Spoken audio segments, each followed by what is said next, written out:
नमस्कार, मैं हूं संजना और आप देख रहे हैं कुरुक्षेत्र मीडिया। आज हमारे साथ है सूर्य प्रताप सिंह राठौर जी, जो कि जेजेपी पार्टी के एक नेता हैं। सर, आपका स्वागत है हमारे इस खास इंटरव्यू सेशन में। जी। तो जो हरियाणा का यूथ है, उसके लिए आपकी पार्टी किस तरह से काम कर रही है? देखिए, सबसे पहले तो मैं आपके चैनल पे आपके दर्शकों का धन्यवाद करता हूँ। और देखिए, आज शुरुआत करेंगे। आज हनुमान जयंती है और मैं सभी प्रदेशवासियों को पहले बधाई भी देना चाहता हूँ हनुमान जन्मोत्सव की। और मैं अपने परिवार की तरफ से, जननायक जनता पार्टी की तरफ से सभी को राम राम बोलता हूँ, जय श्री राम बोलता हूँ। सर, जो हरियाणा का युवा है, आपकी पार्टी हरियाणा के युवाओं के लिए किस तरह से काम कर रही है? देखिए, जननायक जनता पार्टी की अगर मैं बात करूं तो वो एक युवाओं की पार्टी है, युवा सोच की पार्टी है।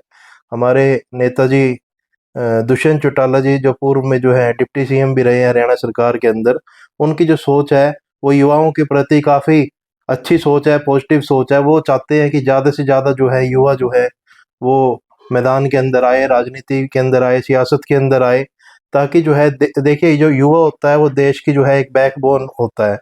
जहाँ भी कोई धरना प्रदर्शन होता है, सबसे पहले युवाओं को याद किया जाता है। सबसे ज़्यादा जो बढ़ चढ़कर प्रदर्शनों के अंदर या कहीं पर भी जो भाग लेते हैं वो युवा लेते हैं। तो युवाओं को जब टिकट की बारी आती है तो राष्ट्रीय पार्टियाँ क्या करती है, युवाओं का टिकट काट दिया जाता है। और जो बड़े बड़े जो जो सूटकेस लेकर जो पार्टियों के दफ्तरों में जाते हैं उनको टिकट दिया जाता है। लेकिन जो जननायक जनता पार्टी है वो इस सोच के ऊपर काम नहीं करती, वो इस सोच के ऊपर काम करती है, चौधरी देवीलाल जी की सोच के ऊपर काम करती है। और वो सूटकेस के अंदर विश्वास नहीं करती, वो युवाओं को आगे लेकर आने का जो है एक सोच रखती है।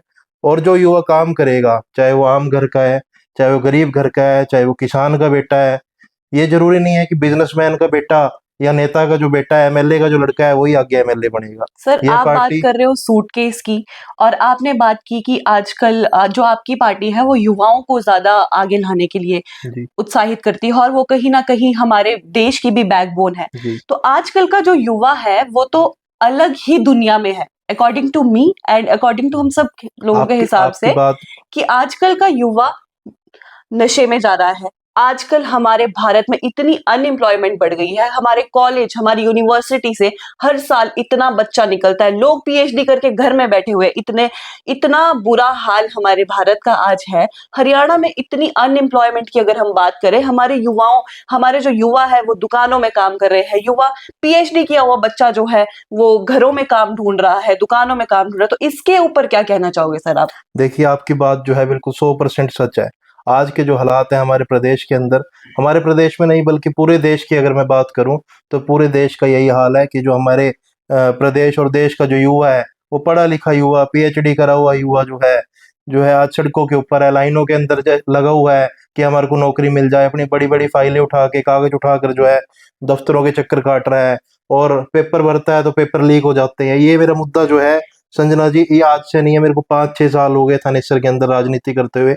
जब मैं राजनीति के अंदर आया था, मेरा सबसे पहला मेन मुद्दा यही था कि युवाओं के ऊपर जो है काम किया जाए, ताकि युवाओं को रोजगार मिले। देखिए, जनता का है, हम मैंने चुनाव भी लड़ा। जब मैं चुनाव लड़ा तो तब भी मेरा यही उद्देश्य था कि अगर जनता ने मेरे को विधायक बनाया तो सबसे पहले विधानसभा के अंदर जो आवाज उठाने का काम करूंगा, युवाओं के रोजगार के ऊपर उठाने का काम करूंगा। और मुझे नहीं लगता कि इस बार जो विधानसभा का सत्र चला है अभी तक, कि किसी भी एमएलए ने अभी युवाओं की आवाज उठाई है। तो मैं आपके चैनल के माध्यम से जो विधायक विधानसभा के अंदर बैठे हैं उनसे भी यही अपील करूंगा कि जनता ने आपको जनप्रतिनिधि बनाया है, चुनकर विधानसभा में भेजा है। आप और मुद्दे तो उठा ही रहे हैं, साथ युवाओं के रोजगार का मुद्दा भी उठाइए। तो ये मेरी एक अपील भी रहेगी। और ये जो हालात हैं, आज हम सब जो है कैमरे के आगे बोलते हैं कि युवा बेरोजगार है। क्या हमने उसके पीछे का कारण जाना कि युवा बेरोजगार क्यों है?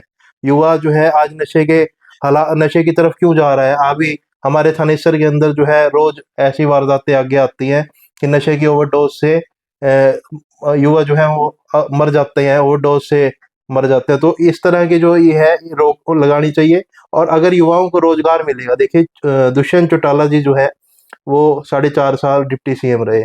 जब उनका जो कार्यकाल था उसके अंदर उन्होंने जो बड़ी बड़ी एमएनसी कंपनी है, उनको हमारे यहाँ पर लेके आए। वो हरियाणा के अंदर, गुड़गांव के अंदर, दिल्ली इसमें फरीदाबाद के अंदर जो एनसीआर एरिया है हमारे हरियाणा का, वहाँ पर लेके आए। और उससे जो है रोजगार मिला। लेकिन अफसोस की बात है कि 4.5 साल ही हमें काम करने का मौका मिला। उसके बाद जो है जनता का जो फैसला है वो हमें मंजूर है। और मैं ये मेरे को पूरा मतलब कि पूरा विश्वास है अपनी पार्टी के ऊपर कि जब भी हमारी पार्टी सत्ता के अंदर आएगी अगली बार, तो युवाओं को रोजगार जो है देने का काम वही पार्टी करेगी। सर, आपने 4 साल की बात की और आपका दावा है कि आपने युवाओं के लिए बहुत से काम किए। तो आपको क्या लगता है कि आपकी पार्टी फिर क्यों पीछे रह गई? जब आपने युवाओं को रोज़गार दिया, लोगों को रोज़गार दिया, तो ऐसे क्या कारण रहे कि आपकी पार्टी जो है वो सत्ता में नहीं आई? देखिए, जो जो पार्टी के अंदर जो नेता होते हैं, देखिए, जो पार्टी का जो राष्ट्रीय अध्यक्ष होता है या पार्टी का जो मुखिया होता है, अगर उसने हमें मौका दिया है, जैसे मैं अपनी बात करूं, मेरे को दुष्यंत चौटाला जी ने मौका दिया, इस बार विधानसभा का टिकट दिया, और अगर मैं विधायक बन जाता और हमारी पार्टी सत्ता के अंदर होती, तो मेरी मूर्खता है कि मैं अपनी पार्टी का साथ छोड़कर, अपने मुखिया का साथ छोड़कर किसी और की क्योंकि हमारी जो पार्टी है, जननायक जनता पार्टी, वो बीजेपी के साथ जो है गठबंधन के अंदर रही है। तो जब हमारा जो शेयर है, पार्टी का जो शेयर था, वो एक तरह से 10% था। 90% जो था वो अपना जो भाजपा का था। तो कहीं न कहीं एक तो हमारे ऊपर जो है लिमिट थी कि हम एक लिमिट के अंदर काम कर सकते हैं, क्योंकि हमारा जो शेयर परसेंटेज है वो कम था। तो रही बात आगे की जनता आगे मौका देगी और पूरा हमारा परसेंटेज सरकार के अंदर रहेगा, तो हम निश्चित तौर पर जो है ये सारे जो मुद्दे आज हरियाणा प्रदेश के अंदर हो रहे हैं, इसके ऊपर काम करेंगे। अगर सर हम हरियाणा के युवाओं की बात करें, तो आप लोगों का जो विज़न है हरियाणा के युवाओं के लिए आने वाले कल में, वो किस तरह से रहेगा? आप क्या नई चीज़ें, कैसे युवाओं को नशे से बचाओगे? किस तरह से युवाओं को रोज़गार दोगे? देखिए, नशे का ये है, अगर रोजगार मिल जाएगा युवाओं को, तो ऑटोमेटिकली जो युवा है वो नशे से दूर हो जाएगा। क्योंकि जब हम खाली रहते हैं तो कुछ ना कुछ युवा युवा है, युवा जोश है, युवा खून है, तो कुछ ना कुछ जो है जोशीला खून होता है युवाओं के अंदर, तो कहीं ना कहीं वो भटकते हैं, और भटकते हैं तो वो नशे की तरफ जाते हैं। तो इसके ऊपर जो है अगर हमारी सरकार आएगी, आगे जनता में मौका देगी, तो मैं अपनी बात करूं तो मैं इसके ऊपर पूरी रोक लगाऊंगा। एक अवेयरनेस कैंप होते हैं, अवेयरनेस कैंप लगाएंगे जगह जगह ब्लॉक लेवल के ऊपर, और हर जो है गली के अंदर अलग अलग तरीके से जो है, और प्रशासन के सहयोग से जो है इसको कम करेंगे। सर, आपने युवाओं की बात की कि आप चाहते हो कि आपकी पार्टी में जो है सबसे पहले युवाओं को याद किया जाता है, या कोई भी चीज़ हो हम सबसे पहले युवाओं को याद करते हैं। तो ऐसा क्यों? कहीं हम देखते हैं कि आजकल युवा इतने हो गए कि वो नशे में है, धरना प्रदर्शन कर रहे हैं। क्या पार्टी को युवाओं की ज़रूरत सिर्फ़ धरना प्रदर्शन के लिए पड़ रही है?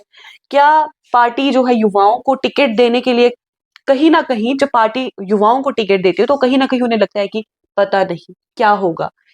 होगा भी सही या नहीं? तो उसके बारे में क्या कहना चाहोगे सर? संजना जी, मैं आपको बताना चाहता हूँ कि मैं इससे पहले जो है कांग्रेस पार्टी की राजनीति कर रहा था। कांग्रेस पार्टी के अंदर युवा का प्रदेश सचिव का पद मेरे पास था। मैं अपनी बात करूं, हमने पूरा जोर लगाया। हमने उस टाइम पर जब मैं कांग्रेस में था तो कांग्रेस का झंडा उठाया। यहाँ पर मैं अपने विधानसभा की बात करूं तो मेरे से ऊपर यहाँ पे कोई ऐसा युवा नहीं था जो उस टाइम पे कांग्रेस का झंडा उठाकर जो है जगह जगह प्रोग्राम करता था। और मैंने हर संभव कोशिश करी है पार्टी को, मतलब उस टाइम पे जो है उसका झंडा और ऊपर पहुंचे। लेकिन जब टिकट की बारी आती है, तो मैंने आपको बताया कि बड़े बड़े सूटकेस जो है वो पार्टी राष्ट्रीय कार्यालय के अंदर पहुंच जाते हैं, और हमारे जैसे एक आम घर के जो किसान के बेटे, आम आम घर के जो युवा होते हैं, वो कहीं ना कहीं उस टाइम पे जो है पिछड़ापन का हमें सामना करना पड़ता है, जो कि मेरे को भी हुआ।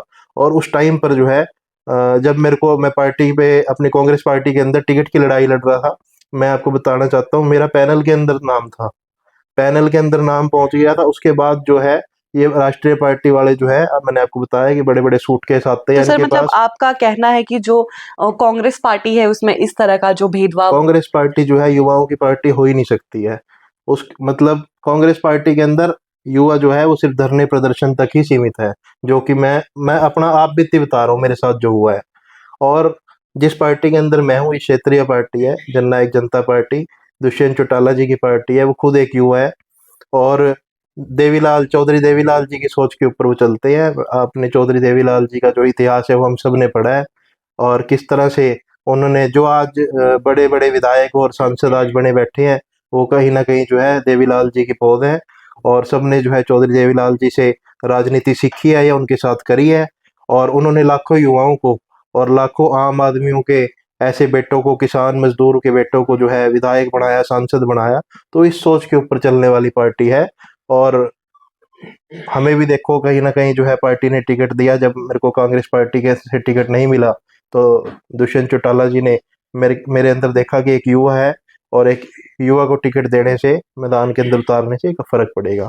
आपका बहुत बहुत धन्यवाद सर, जो आपने अपना कीमती समय हमें दिया। जी धन्यवाद। जैसे कि हमें इन्होंने बताया कि आने वाला विजन जो है इनका बहुत ही क्लियर है। ये युवाओं को किस तरह से रोजगार देंगे और किस तरह से युवाओं को नशे से दूर रखेंगे। देखते रहिए कुरुक्षेत्र मीडिया।